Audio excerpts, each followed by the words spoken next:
On va essayer d'aller comprendre cette situation auprès de la CEO de l'entreprise Koufabo, Fadima Diawara, en l'occurrence. Elle est en direct. Bonjour Fadima Diawara, bienvenue sur Femme Guinée d'Amirador.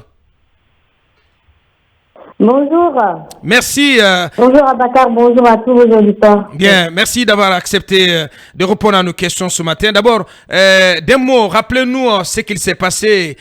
Comment en est-on arrivé à cette situation d'impayé depuis plus de 2 ans, après que votre entreprise ait quand même fourni des téléphones à l'ANIES, l'Agence nationale d'inclusion sociale et économique, dans le cadre de ces opérations de transfert monétaire.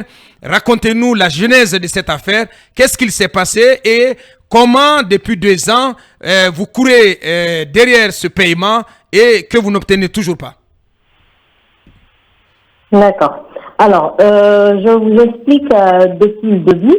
Au fait, l'ANIES a lancé un appel d'offres dans le cadre du programme de transfert monétaire, dans le projet NAFA. Effectivement, c'est la Société Générale qui a répondu à l'appel d'offres. Enfin, il y avait d'autres entreprises effectivement qui ont soumissionné également à l'appel d'offres, mais Société Générale avait également participé à travers sa filiale IOP, la filiale mobile banking de Société Générale. Donc, Koufabo ne connaissait pas du tout Agnès à l'époque. Alors, quand Société Générale participe à l'appel d'offres et a alloué une partie de l'offre est allouée à IOP, à sa filiale mobile banking, le but c'était de transférer de l'argent, si je me trompe, 200 000 francs aux personnes démunies de la Guinée identifiées déjà préalable par l'ANIES. Ouais. Alors, Société Générale leur a proposé comment vous pouvez transférer de l'argent aux personnes identifiées censées être très démunies, de leur donner l'argent à main.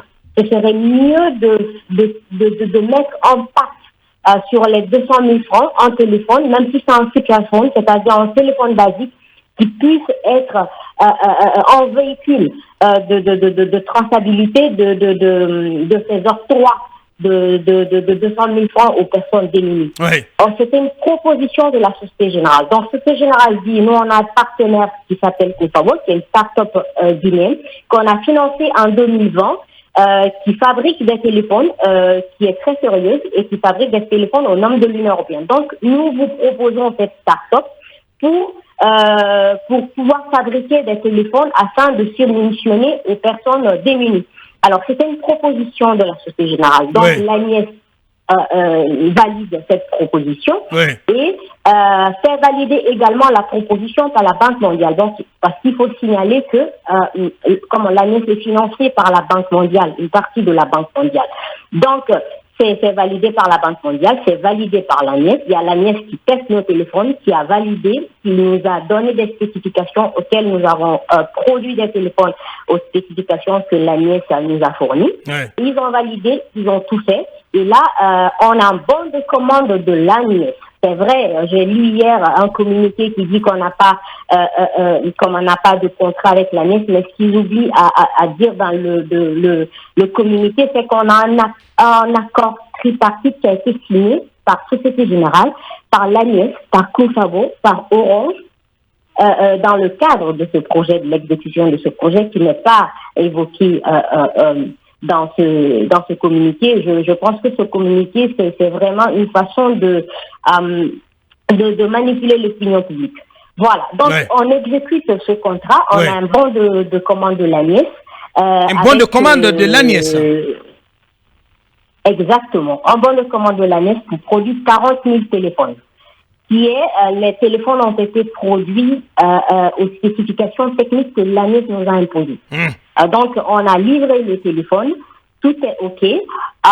Effectivement, il y a l'ANIES, il y a l'événement du 5 septembre. Alors, tout est paralysé, c'est normal. Et après, avec les négociations et tout, l'ANIES qui reprend ses activités et tout, on est venu en tant que entreprise, en tant que partenaire, on est venu voir l'ANIES. Nous, on est à ce niveau, jusqu'à présent, on n'est pas payé. Donc, on a pris attache avec la direction générale de l'ANIES pour les expliquer la situation. Il faut signaler que Koumfabo a contracté des prêts. C'est-à-dire que le Société Générale a fait un prêt à Koumfabo pour pouvoir exécuter ce contrat, cette commande. Donc, on a contracté de l'argent au niveau de la Société Générale, au niveau également de la banque la finance de Guinée. Donc, c'est connu de tous. Il y a une traçabilité, il y a le contrat qui est là, il y a le prêt qui est là, également à travers nos partenaires qui ont rajouté de l'argent pour pouvoir vraiment exécuter ce contrat. Donc, nous, on est vraiment dans une difficulté qui ne dit pas son nom, parce que 2 ans et demi sans avoir de perspective de paiement. C'est vrai, j'ai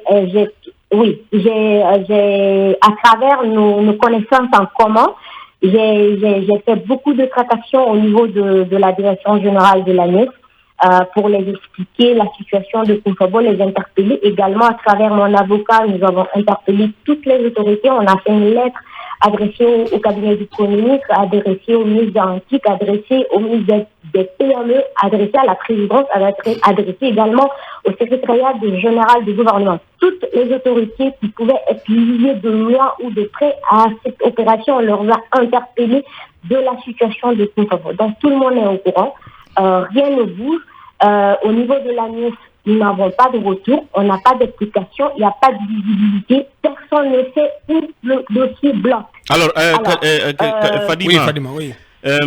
Si le DG de l'ANIES, l'actuel bien sûr, dit que l'ANIES n'est pas lié forcément à Koumfabo, est-ce que il ne fait pas référence un peu à l'article 2 de cet accord tripartite qui parle de l'engagement de Orange Finance? Je vais lire, qui dit que Orange Finance Mobile s'engage à virer des réceptions le montant de 3 milliards 360 millions de francs guinéens hors taxes payés par l'ANIES en contrepartie des 40 000 téléphones dans le compte numéro, etc., ouvert au nom de la société Koumfabo dans les livres de la Société Générale de Guinée. Est-ce que, de ce point de vue, vous vous êtes rapproché de Orange Finance Mobile pour savoir si l'ANIES a versé ce montant dans leur compte que eux devraient verser dans vos comptes à la Société Générale de Guinée? Alors, si le DG fait allusion à ça, je pense que c'est une mauvaise foi de sa part. Alors, je vous explique. Je vous disais que c'était Yop qui était bénéficiaire de l'appel d'offres. Vous comprenez? D'une partie des ménages. Alors, Yop a fermé, Yop a fait faillite, Yop a fermé partout en Afrique. Donc, Société Générale, ANIES, pour continuer le projet NAFA de l'ANIES, était obligé de donner le contrat de Yop à Orange. Donc, il hérite des téléphones de Koumfabo. Nous, on a livré tous nos téléphones dans le AirWorld de Orange. C'est pourquoi nous avons signé cet accord tripartite. L'accord qui était conclu en premier lieu, c'était que Koumfabo livrait ses téléphones à Yop, vu que c'était Yop qui était bénéficiaire de ces ménages, et que Yop s'occupe du transfert monétaire. Maintenant que Yop n'existe plus, donc ANIES donne le contrat de Yop à Orange et Orange exécute le transfert monétaire qui était dû à Yop. Bien. Voilà, donc, alors à la base, parce qu'on vient de l'entendre à travers les explications de Mandouri, est-ce que vous confirmez qu'à la base, c'est bel et bien l'ANIES qui a signé le bon de commande de ces 4000 téléphones? Mais bien sûr, c'est signé par l'ANIES, bien sûr. le bon de commande de Koumfabo a été signé par l'ANIES. Donc, c'est une commande de l'ANIES. Je pense que ça veut dire beaucoup de choses. Lorsque le bon de commande est signé par l'ANIES, alors que son actuel directeur général, Sayon Dambélé, dit dans ce communiqué qui a été partagé à la presse hier, au point 1, l'entreprise Koumfabo n'a aucun contrat signé avec l'ANIES. Pour rappel, la structure Koumfabo a contractualisé dans le cadre de la réalisation des opérations de transfert monétaire du projet NAFA de l'ANIES avec la Société Générale de Guinée à travers sa filiale YOP en 2021 pour permettre donc la distribution de 40 000 téléphones aux ménages bénéficiaires. Ouais. Voilà, monsieur. Je rappelle que Koumfabo a été proposé à l'ANIES comme fournisseur de téléphones de qualité par l'opérateur Société Générale. Moi, je voulais, peut-être dernière question, je voulais savoir, parce que vous avez parlé des agios aujourd'hui. Koumfabo, c'est une entreprise qui avait espoir de grandir en Guinée et de faire la fierté de notre pays. Vous avez décidé de fermer vos bureaux à Conakry, de renvoyer les travailleurs. C'est très malheureux. Mais un point de vue, je veux dire, dette auprès des banques, les agios, ou sinon ce que vous devez aux banques aujourd'hui, est-ce qu'on peut en avoir une idée? Est-ce que ça veut dire que vous croulez sous des dettes? Vous êtes inquiète pour ça aussi? Mais bien sûr, enfin, le projet de l'ANIES maintenant, Koumfabo ne gagne absolument rien dans les 3 milliards que vous venez de citer. Parce qu'on a contracté des prêts auprès des banques, Société Générale et l'Anala Finance. Et ces agios sur 2 ans sont en train de s'accumuler. Moi, tout ce qui m'intéresse, c'est de pouvoir rembourser ces prêts au niveau des banques parce qu'il n'y a aucune banque qui veut prêter de l'argent à Koumfabo. Aucun investisseur peut mettre un centime dans Koumfabo parce que nous sommes en rouge. Parce que devant les banques, Koumfabo n'est plus une entreprise crédible. Donc, Koumfabo meurt en Guinée ou c'est fini partout ailleurs? Partout ailleurs, non. Heureusement, l'Afrique, c'est un continent. Bien. Moi, j'ai voulu faire quelque chose chez moi, mais malheureusement, c'est arrivé ce qui est arrivé. Donc, Koumfabo, pour le moment, on ferme en Guinée. On attend que Agnès règle nos comptes, nous paye pour qu'on puisse payer nous aussi nos banques, nos partenaires pour que nous redevenions crédibles et que nous continuions nos chemins de développement. Bien. Et nous avons sous les yeux ici le bon de livraison de ces 44 000 téléphones, le bon de livraison donc ces téléphones par Koumfabo à la date du 12 août 2021, signé par la direction générale de Agnès, donc avec le cachet, et puis par la direction de Koumfabo Sarlou et la direction générale de Yop Guinée. Est-ce que c'est un document aussi qui vient confirmer que c'est plutôt, vous insistez là-dessus, que c'est l'Agnès qui vous doit cet argent, pas Yop ou encore moins la Société Générale? C'est tellement facile de vérifier cela. Vous n'avez qu'à appeler Société Générale si c'est Société Générale qui doit à Koumfabo ou c'est Koumfabo qui doit à Société Générale ou c'est l'Agnès qui doit à Koumfabo. C'est tellement facile. Monsieur Dambélé a de la mauvaise foi. Il veut créer de l'amalgame. Je ne sais pour quelle raison. Mais tout ce que nous demandions, c'est que Koumfabo puisse être rétabli dans nos droits. Et il est incapable de nous dire où se trouvent nos documents. La dernière réunion que j'ai eue avec la direction générale de l'Agnès, c'était le 12 septembre passé, et là j'étais obligée de forcer un rendez-vous parce que M. Dambélé et son équipe ne voulaient pas me recevoir tout simplement. Donc j'ai forcé un rendez-vous, il a été obligé de me recevoir.